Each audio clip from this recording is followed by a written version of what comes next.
Hi, everybody. Wednesday is Earth Day, a day to appreciate and protect this precious planet we call home. And today, there's no greater threat to our planet than climate change. 2014 was the planet's warmest year on record. 14 of the 15 hottest years on record have all fallen in the first 15 years of this century. This winter was cold in parts of our country, as some folks in Congress like to point out, but around the world, it was the warmest ever recorded. And the fact that the climate is changing has very serious implications for the way we live now. Stronger storms, deeper droughts, longer wildfire seasons. The world's top climate scientists are warning us that a changing climate already affects the air our kids breathe.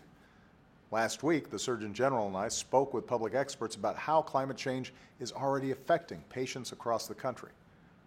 The Pentagon says that climate change poses immediate risks to our national security.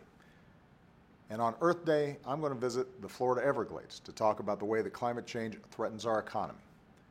The Everglades is one of the most special places in our country, but it's also one of the most fragile. Rising sea levels are putting a national treasure and an economic engine for the South Florida tourism industry at risk. So climate change can no longer be denied or ignored. The world is looking to the United States, to us, to lead. And that's what we're doing. We're using more clean energy than ever before.